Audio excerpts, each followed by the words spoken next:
किसान भाइयों, आपने तो बहुत सारे पेड़ लगाए होंगे, लेकिन आज आपको बताएंगे गूगल का पेड़ लगाने के विधि। गूगल का पेड़ का खेती किया जाता है और गूगल आपको कोई भी औषधीय गुण इसमें पाया जाता है। और आप जो जलाते हैं मतलब धूप अगरबत्ती में इसे ही यूज किया जाता है, इसलिए इसका मांग बहुत ज़्यादा रहता है। लेकिन IUCN के रेड लिस्ट में इसे रख दिया गया है क्योंकि इसका पेड़ अब बहुत ज़्यादा संकटग्रस्त हो गया है। इसी दशा में इसका मांग भी भारत में बहुत ज़्यादा है, लेकिन ये सुगंधित होने के कारण ये बहुत ज़्यादा मूल्यवान धरोहर भी है। लेकिन इसका प्लांट ही नहीं बचा है, और प्लांट जो भी बचा है वो अब कम ही क्षेत्रों में पाया जाता है, इसीलिए इसे पाकिस्तान, बलूचिस्तान कहीं कहीं से मंगवाया जाता है। भारत में इसका खेती तो ऐसे गुजरात, राजस्थान, मध्य प्रदेश, कर्नाटक में भी पाया जाता है ऐसे ही, लेकिन अब वो भी नहीं पाया जाने लगा है। संस्कृत का नाम गूगल है और महिवाक्ष देवधूप भी कहा जाता है इसे। ऐसे तक इसका मुख्य रूप से कैमिफोरा विगटी और स्कॉटिशियान राजस्थान और गुजरात के शुष्क क्षेत्र में एकदम इसका प्लांट जरूर पाया जाता है। और इसका खेती करना बहुत आरामदायक है और ये झाड़ीनुमा प्लांट होता है और भूरे लाल रंग के फल मांसन लंबगोल होते हैं, जैसे धूप कहा जाता है, पकने पे लाल हो जाता है। सामान्यतः इसका गुणसूत्र 26 होता है, जो कि बहुत अच्छा हो जाता है। और इसका मांग इतना ज़्यादा है, औषधीय प्रयोग इतना ज़्यादा है, मोटापा दूर करने के लिए, तंत्रिका तंत्र, कोलेस्ट्रॉल और भी तरह के बीमारी में इसका बहुत ज़्यादा उपयोग किया जाता है, जिसे गूगल के लोबान के धुआं क्षय रोग के लिए हितकारी, मतलब टीबी के लिए आपको एकदम हितकारी समझ सकते हैं।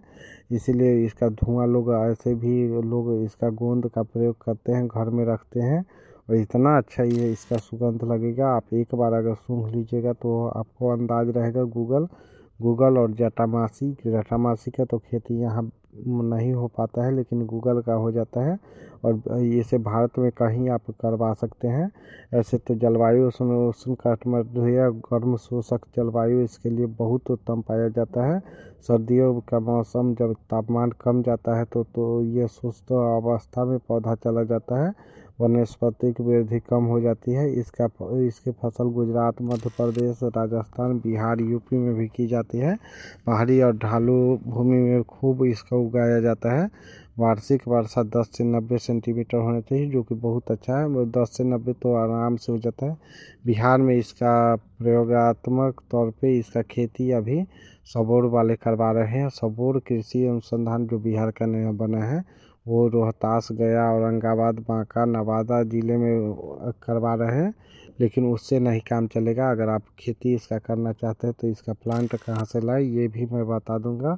ये आप केंद्रीय औषधीय सुगंधित संस्थान लखनऊ में जाइए, वहाँ पे आपको इसका प्लांट मिल जाएगा। और कैसे इससे गूगल निकाला जाता है वो भी वहाँ बताया जाता है। ट्रेनिंग भी आप अगर करना चाहते हैं, क्योंकि ये IUCN के रेड लिस्ट में है।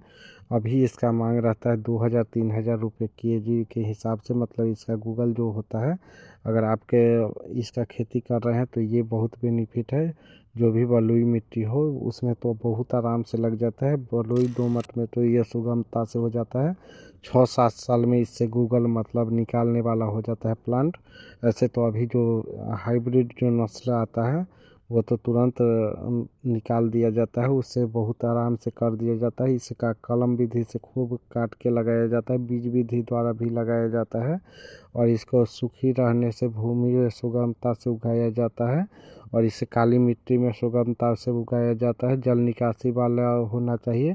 इसको जल की तो आवश्यकता ही नहीं है, एक तरह से आप समझिए। जो कम भी वर्षा हो रहा है, जैसे आपको बुंदेलखंड के तरफ, वहाँ तो कम होती है वर्षा, वहाँ आप इसका खेती कर सकते हैं। pH मान 8.5 होना चाहिए, जो कि इसके लिए प्रतिकूल है।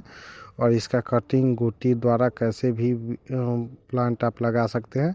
वहाँ आप जाइएगा सीमेट में, मतलब केंद्रीय औषधीय सुगंधित अनुसंधान में लखनऊ में, तो वहाँ आपको मरुसुधा नाम का एक किस्म बनाया गया है, वो उसी का बनाया हुआ किस्म है। मतलब आप केंद्रीय औषधीय सुगंधित संस्थान में जाइएगा तो वो लोग गूगल से अधिक पैदावार लेने के लिए मरुसुधा नाम का ये प्रजाति बनाए हैं, जो कि पूरा भारत में आप कहीं भी लगाना चाहते हैं वहाँ से आराम से लगा लीजिए, वहाँ से प्लांट ले लीजिए और आराम से लगा लीजिए और 20 से 25 सेंटीमीटर मई जून में लगाएं और इसका 3 बाई 3 और 3 मीटर का मतलब सेंटीमीटर का गड्ढा खने और उसी में इसका कटिंग लगाया जाता है। और इसमें अगर कटिंग लगाना चाहते हैं तो इसे आप फंगिसाइड में पहले कटिंग ले लीजिए और उसे फंगिसाइड में या कटिंग ले आइए और फंगिसाइड में उसे पहले डुबा दीजिए। एक दिन मतलब 2-4 घंटे के लिए डूबने के लिए छोड़ दें।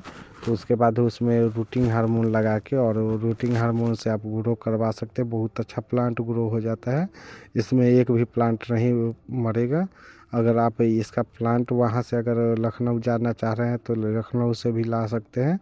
30 सेंटीमीटर गुने 30 सेंटीमीटर गुने 30 सेंटीमीटर का गड्ढा करने, लंबाई चौड़ाई ऊंचाई और उसमें सड़ी हुई गोबर की खाद 5 सेंटीमीटर ऊंचाई तक गड्ढों में भर दें और 15 जून तक ये प्रक्रिया कर दें। जुलाई में वर्षा होने के पश्चात आप इसका रोपाई कर सकते हैं। अगर नहीं भी रोपाई उससे पहले भी करना है, थोड़ा कम भी पानी देके आप रोप सकते हैं, क्योंकि इसमें तो कोई वैसा होता नहीं है। 10 फीट की दूरी पे आप लगा सकते हैं। 5 फीट की दूरी पे भी आप लगा सकते हैं। और पौधे लगाने के प्रथम वर्ष से ज़्यादा देखभाल की आवश्यकता नहीं होती है। नियमित रूप से घास इसका निकालते रहें और कटाई छटाई करते रहें। कटाई छटाई से बढ़े पौधा उसमें देखिएगा तो उसमें जो लगा रहता है, एक पौधा से आपको 500 ग्राम मतलब लोमान या वही जो धूप निकल जाता है, जो कि आपके लिए बहुत है। और कीट इसको को तो कोई उतना फर्क तो पड़ता नहीं, कीट उट नहीं लगता है ज़्यादातर। सुंडी का प्रकोप थोड़ा मोड़ा आता है तो वो आप वहीं से पता कर लीजिएगा कौन सा दवा इसमें छिड़के जिससे ये सब हो जाए, मतलब वो सब। और वहाँ से आप गोंद 6 से 8 वर्ष पुरानी झाड़ी हो जाती है तो इसे चीरा लगा के और इससे गोंद निकाला जाता है और 15 दिन बाद गोंद इकट्ठा किया जाता है चीरा लगाने के। और बालू मिट्टी गोंद के साथ मिश्रित न हो सके इसके लिए लोग तो गोंद में बालू मिट्टी मिला ही देते हैं, लेकिन आप वैसा ना करें और आप उसका अच्छा दाम आपको मिल जाएगा। अभी तो 1500-1600 रुपये केजी के हिसाब से बिकता है। अगर आप उस समय जब ये बात है तो आप ये रेड लिस्ट में चला गया है। इसके बाद आप इंटर्ज लिस्ट में जैसे ही जाएगा तो और भी महंगा बिकेगा, 3000-4000 रुपये केजी के हिसाब से आज से 7-8 साल बाद बिकेगा। इसलिए आप ये खेती आप आराम से करें। धन्यवाद इतना देर वीडियो देख